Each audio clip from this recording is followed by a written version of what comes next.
आज के इस इफ्तिताही तकरीब उद्घाटन समारोह के अध्यक्ष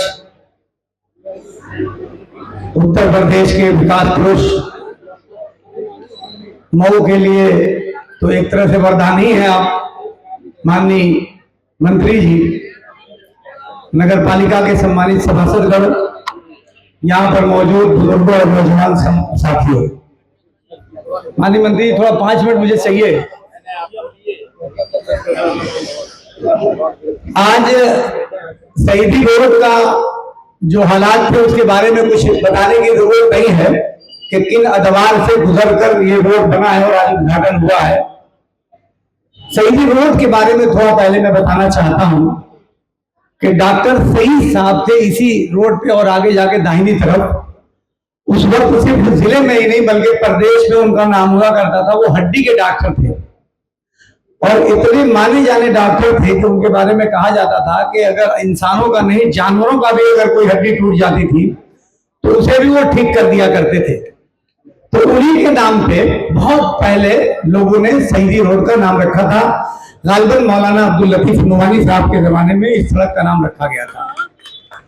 इस सड़क की चौड़ाई बहुत कम थी और ये बहुत मेन सड़क थी, इधर भीड़ का इलाका था। तो दशकों से माननीय मंत्री जी ये मांग चल रही थी कि इस शहीदी रोड को चौड़ा किया जाए, रेलवे से जमीन ली जाए। उसके लिए एक मऊ में संघर्ष समिति का गठन हुआ और मदन बाबू जिनका अभी पिछले हफ्ते देहांत हो गया, वही उस समिति के अध्यक्ष थे, उस संघर्ष समिति के अध्यक्ष थे। समिति की 3 मांग थी और 3 मांग लेकर सालों नहीं बल्कि दशकों तक आंदोलन किया। उसमें सब हम लोग थे, भरत बाबू थे, मैं था। 3 मांग थी। पहली मांग तो यह थी कि शहीदी रोड को चौड़ा किया जाए और दूसरी मांग थी कि बाल निकेतन रेलवे क्रॉसिंग पे ओवर ब्रिज बनाया जाए और तीसरी मांग थी कि शहीदी रोड पर जो शहर का पश्चिमी इलाका है रेलवे की एक टिकट विंडो बनाई जाए और ओवर फुट ब्रिज बनाया जाए, यानी इधर से उधर जाने के लिए 1 फुट ब्रिज और विंडो इधर बनाई जाए। ये 3 मांगों को लेकर कम से कम 25 साल से तो मैं ही उसमें आंदोलन करता रहा हूं। तो मैं उस संघर्ष समिति के बारे में बताना चाहता हूं कि मदन बाबू उसके अध्यक्ष थे, खालिद अंसारी कांग्रेस के नेता थे, वो उसके सचिव थे। उसके सदस्यों में बहुत सक्रिय सदस्य थे कामरेड इम्तियाज साहब जो पूर्व एमएलए हैं, वीरेंद्र कुमार साहब जिनका आगे घर पड़ता है, सीपीआईएम के सेक्रेटरी रहे हैं, वीरेंद्र इंजीनियर साहब थे, वीरेंद्र बाबू थे, तैयब पालकी जो पूर्व चेयरमैन है वो थे, भरत लाल राही जी थे, पूर्व सांसद सालिम अंसारी साहब थे, इसी तरह से सलाम शामियाना साहब सामने बैठे हुए, ये भी उस समिति के सदस्य थे। इस प्रकार 21-22 लोगों की तमाम दलों की मिलकर एक समिति थी जो इस काम का बेड़ा उठाए हुए थे और आंदोलन करते थे। कई बार तो धरना और प्रदर्शन भी हुआ। माननीय मंत्री जी, मैं ये बात इसलिए आपको बता रहा हूं कि इसमें 2 मांगे जो संघर्ष समिति की थी लगभग 30 साल पहले उठी थी। भरत बाबू थोड़ा बात आप बाद में कर लीजिएगा, हमारी बात बहुत महत्वपूर्ण है, वो सुनिए जरा। हाँ, तो उसमें 2 मांगे तो पूरी हो गई। 99 करोड़ रुपया उत्तर प्रदेश सरकार ने मंजूर कर दिया। पुल बनाने का काम बहुत तेजी के साथ चल रहा है और शहीदी रोड के चौड़ीकरण को भी काम हो गया। शहीदी रोड चौड़ीकरण के बाद बहुत खराब हालत में थी, उस इतिहास में मैं नहीं जाना चाहता, लेकिन माननीय मंत्री जी का नाम मैं ये बात इसलिए बताना चाहता हूं कि सालों तक इसको हम लोग बनाना चाहते थे, यानी नगर पालिका बनाना चाहती थी मगर नहीं बना पा रही थी क्योंकि ये रोड हमको हैंडओवर नहीं हो रही थी। हर तरफ से जब हम लोग हार गए तो मैंने माननीय मंत्री जी से एक दिन मुलाकात की और मैंने कहा कि साहब रोज उसका मुद्दा उठता है, अखबारों की जीनत बनता है और इसकी परमिशन हमको नहीं मिल रही कि वो रोड हमको हैंडओवर मिल जाए। हैंडओवर ना हो तो कम से कम बनाने की परमिशन मिल जाए। तो आप यकीन जाने कि मंत्री जी ने कहा कि अच्छा ठीक है 1 मिनट बैठो, और फौरन इन्होंने फोन मिलाया और माननीय रेल मंत्री से बात की और बात करने के बाद आपने कहा कि आपको कल परमिशन मिल जाएगा। और मैं, मेरे दोस्त हैं सदर चौक पे शकील लुंगी वाले, मैं वही शाम को रोज बैठता हूं, तो मैं सलाम भाई वहीं बैठा था, शायद आप भी मौजूद रहे होंगे, वहीं बैठा था और डीआरएम साहब का लेटर का साहब वो मैसेज आ गया, यानी आपने बात कराई और दूसरे दिन कहा, दूसरे दिन मैसेज आ गया। तो अब बताइए कि जिस काम को दशकों से हम लोग नहीं करा पा रहे हैं और वो एक दिन में हुआ और रोड भी आपके सुपरविजन में बनी। पानी मंत्री जी ने मुझसे कहा कि जब मैंने साहब रोड हमारे सम्मान से जुड़ी हुई है तो रोड ऐसी बनाइएगा कि कोई उंगली ना उठाने वाला मिले। तो आज मैं उधर का नाले का काम और आरसीसी सड़क का काम अशरफ नाम के एक ठेकेदार ने किया है, और इधर का जो काम है, जो पिच का काम किया है, वो दीपक शुक्ला ने किया है। तो मैं इन दोनों ठेकेदारों को भी इस माननीय मंत्री जी के सामने बधाई देना चाहता हूं कि बहुत अच्छा काम किया। आप लोग अगर अच्छा लगा और काम की क्वालिटी अच्छी हो ताली बजा दीजिएगा एक बार। माननीय मंत्री जी, अभी चंद दिन पहले आपने जो पीपा पुल बनाया है, शायद आप अब भी नहीं जान पा रहे होंगे कि आपने वो कितना बड़ा काम कर दिया है। बहुत बड़ा काम, कम से कम 20-30 साल से तो हम ही लोग 2000 में मैं चेयरमैन हुआ पहली बार, तो तब से मैं भी हाथ पांव चला रहा था, और वो काम भी उन्होंने एक दिन में किया। वही माननीय मंत्री जी के गांव पे काझा में एक नाला, आपने 9 करोड़ रुपए का एक नाला बन रहा है, शायद आपने सुना नहीं होगा, 9 करोड़ का भी कोई एक नाला बनता है। तो उसी का उद्घाटन हो रहा था, वहां उस बस्ती के लोग कुछ पहुंच गए। कुछ भारतीय जनता पार्टी के नेता भरत जी भी थे, आप उसमें मुझे याद है। इन लोगों ने वहां कहा कि साहब वहां एक पुल बन जाता तो बहुत अच्छा रहता। उस दिन मंत्री जी ने कहा कि अभी रुको बताता हूँ, पुल बनाने में तो टाइम लगेगा, लेकिन एक मेरे दिमाग में उसका समाधान आ रहा है। फौरन उन्होंने बात किया, लखनऊ या जहां भी बात किया हो, लेकिन प्रमुख सचिव सिंचाई पीडब्ल्यूडी सबसे बात करके कहा कि वहां पीपा पड़ा हुआ है, इलाहाबाद कुंभ खत्म हुआ है तो पीपा पड़ा हुआ है, उस पीपे को यहाँ ले आते हैं, पहले पीपा पुल बना देते हैं, और जब पीपा पुल बन जाएगा तो बाद में पक्का पुल भी बन जाएगा। और आप लोग सिर्फ इतना जानते हैं ना कि 60 लाख रुपया पीडब्ल्यूडी को मंजूर हुआ। 60 लाख रुपया तो उस पीपा को सिर्फ ले आने का और उसे असेंबल करने का खर्च था। पीपा और उसकी सारी सामग्री तो मेरा जहां तक अंदाजा है कि 3-4 करोड़ रुपए से कम की नहीं होगी। 15 दिन में आपने कहा था कि रामनवमी से पहले अगर इस पुल को चालू कर दो, तब पीडब्ल्यूडी के सीएम को कहा था कि तुम्हें शाबाशी दूंगा, और रामनवमी के एक दिन पहले वो पीपा पुल चालू हुआ। और मैं नगर पालिका के लोगों को भी बधाई दूंगा कि सब 8 घंटे के अंदर अंदर नगर पालिका के अधिशासी अधिकारी को मैं बधाई दूंगा कि 8 घंटे के अंदर अंदर आपने उस पुल पर लाइट लगा दिया और पुल के उस पार भी लाइट लगा दिया। मैं भी हैरान हूं, तो जहां कभी लाइट पहुंची ही नहीं थी। और एक बात और बताऊं आपको कि उस दिन पीपा पुल का कार्यक्रम हुआ तो बहुत उत्साह था लोगों में और काफी भीड़ थी, लेकिन एक बात मंत्री जी ने पता नहीं क्यों बताई नहीं, तो मैं वो सोच रहा हूं कि आप बता दो। पीपा पुल का उद्घाटन होने का कार्यक्रम आया, तो अब जाहिर सी बात है एक दिन पहले कार्यक्रम आता है। अब एक दिन पहले उधर 31 मार्च यानी बजट भी क्लोज होना है, तो आपका फोन आता है कि पीपा पुल तो बन गया, पीपा पुल से उस पार जाने के बाद सड़क पर कैसे लोग पहुंचेंगे। तो हमारे ईओ को उन्होंने बोला कि आज 31 तारीख है और आज ही क्या नाम वो चाहिए मुझको प्रोजेक्ट बना के उसको जोड़ने का, और उधर इन लोगों ने मेहनत करके फौरी तौर से बना के भेजा, और उसके लिए 1 करोड़ रुपया मंजूर करके मंत्री जी ने दूसरे दिन भेज दिया। दूसरे दिन पैसा आ गया। एक दिन में बजट मंजूर करके पैसा आ जाना, इसे आप क्या समझते हैं? हम लोग तो चूंकि उसी फील्ड के हैं, तो एक एक प्रोजेक्ट को मंजूर कराने में 6-6 महीना लगता है। अभी मैं बताऊंगा आपको कि एक बेहद बड़ा काम कर दिया आपने फिर।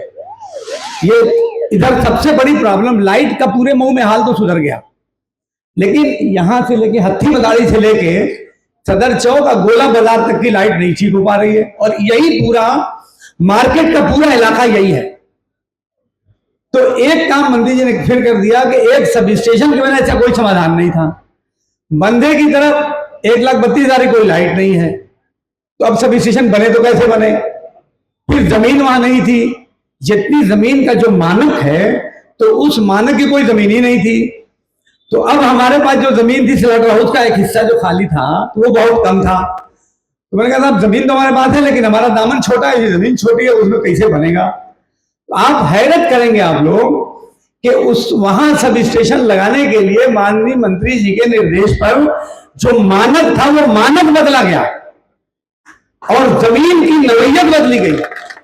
एक जमीन की नवैयत को बदलवाने में सालों साल हम लोग कोशिश कर रहे, तभी नहीं बदल पाती, और 4-5 दिन के अंदर शासन से माननीय मंत्री जी के प्रयास से उस जमीन की नवैयत चेंज हुई, उसमें पैसा स्वीकृत हुआ और आप जाके देखिए कि वहां बहुत तेजी के साथ काम चल रहा है। देखिए सब स्टेशन तो माननीय मंत्री जी के प्रयास से शहर में 5 जगह बन रहे हैं, जो शायद आजादी के बाद से नहीं बने। 75 सालों में 5 सब स्टेशन नहीं बने। पिछले 40 साल में सिर्फ एक सब स्टेशन जहांगीराबाद में बना है, उसके अलावा कोई उससे पहले उसके बाद कोई सब स्टेशन नहीं बना।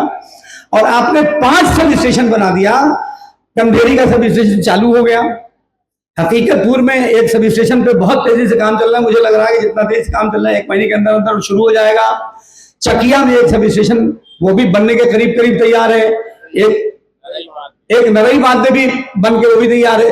तो आप 5-6 सब स्टेशन शहर के चारों तरफ से घेर दिया आपने, यानी आने वाले 50 सालों तक लाइट की कोई दिक्कत ना हो उसका इंतजाम आपने कर दिया है। जितनी भी आपके लिए तालियां बजाई जाए और जितने भी तारीफ की जाए, और मैं कह रहा हूं कि तालियां और तारीफ से काम नहीं बनेगा, बल्कि दुआओं की जरूरत है। दुआओं की जरूरत है कि आप सेहतमंद रहिए, आप अच्छी सेहत के साथ रहिए और आपका साया मुंह पे बना रहे। आप जितना बगैर भेदभाव के काम कर रहे हैं, बिना किसी छांट फटकार के काम कर रहे हैं, ऐसा नेता शायद सदियों में पैदा होता है। इधर तमसा नदी की हालत आप देख रहे हैं कि तमसा नदी के क्या हालात थे, और आज वहां एक खूबसूरत मंदिर बना, फिर उस साइड में घाट बना। जो मंदिर पे 9 करोड़ रुपए का खर्च हुआ, 11 करोड़ रुपए का खर्च हुआ है घाट पे, वो 1 रुपया भी सरकार का नहीं लगा है। वो सारा पैसा आप कहां से ले आए हैं आप ही जानते होंगे। किस प्राइवेट कंपनी को ठीक किया आपने, किस प्राइवेट कंपनी के माध्यम से पैसा ले आए। 20 करोड़ के आसपास रुपए आपने मंजूर करा के वो प्राइवेट का काम लगा कि आप एक प्रोजेक्ट बनाओ, तो 9 करोड़ का प्रोजेक्ट हम लोगों ने बना के पेश कर दिया। वो पैसा मंजूर हो गया, एनडीडीए उस पर काम भी शुरू कर दी। फिर पुल के इस साइड में भी घाट दोनों साइड में बनने वाले हैं, उधर और आगे बढ़िएगा तो 4-5 घाट और बनने वाले हैं। तो मेरी मंत्री जी से आज एक अनुरोध ये है कि साहब नदी का सुंदरीकरण बहुत तेजी से हो रहा है, और आप शायद अगर कभी आपके जहन में ये बात आ जाए या आपको उचित लगे, 2 स्थानों पे डैम बन जाता तो पानी कम से कम 5-7 फुट एनी टाइम वहां जमा रहता, तो उससे पानी शहर का जो वाटर लेवल है वो भी मेंटेन रहेगा और नदी में भी पानी मेंटेन रहेगा। उसी जगह पे एक रिक्वेस्ट आप सबके सामने कर रहा हूं, चूंकि यहाँ बुनकरों की तादाद सब ज्यादा है और अल्पसंख्यक समाज के लोग ज्यादा हैं, तो एक अनुरोध मुझसे इन्होंने किया था कि जैसे तमाम घाट बन रहे हैं वैसे एक मस्जिदिया घाट भी है, वहां मस्जिद बनी हुई है, उस मस्जिदिया घाट को भी अगर आप बना देंगे, उसके सुंदरीकरण करा देंगे, तो आने वाली नस्लें भी शायद उसको याद रखेंगी। क्या आपको याद होगा कि ईद के एक दिन पहले चांद रात को अचानक जो मीटर लगा हुआ है, जो स्मार्ट मीटर लगा हुआ है, तो उसमें हजारों लोगों की लाइट कट गई अचानक। मैंने एक्सीएन से बात की, एसी से बात की, सब लोगों ने अपना हाथ खड़ा कर दिया कि सारा मामला लखनऊ से हमारे बस में नहीं है। और अल्लाह गवाह है, मैं कसम खा के इस बात को कहता हूं कि मैंने वही, बल्कि एसी साहब कहीं होंगे भी, एक्सीएन भी होंगे कहीं, तो उन्होंने हाथ खड़ा कर दिया। तो मेरे पास अब कोई रास्ता नहीं था और हजारों लोगों की लाइट कटी हुई है। आज चांद रात है, कल ईद है, आप समझ लीजिए, तो कोई रास्ता बचा नहीं था मेरे पास। तो मैंने फिर फोन मिलाया सौरभ बाबू को, जो आपके प्यारो हैं, और सौरभ बाबू ने फौरन बात करा दी 1 मिनट के अंदर अंदर। और मैंने सिर्फ इतना कहा कि सर कल ईद का दिन है और आज हजारों लोगों की लाइट यहाँ कट गई है, तो कैसे हम लोगों की ईद होगी। तो उन्होंने कहा अच्छा फोन रखिए, मैं भी बताता हूँ। मैं वहीं एक्सीएन साहब को बैठा हुआ था और वहीं फोन उनका फिर वापस मंत्री जी का आया कि बात कर दिया, मैंने आदेश जारी कर दिया है, गलत काम किया था, गलत मौके पे किया था, मैंने आदेश जारी कर दिया है, आपकी लाइट अब कटनी फौरन बंद हो जाएगी और जोड़ने का काम भी चालू हो जाएगा।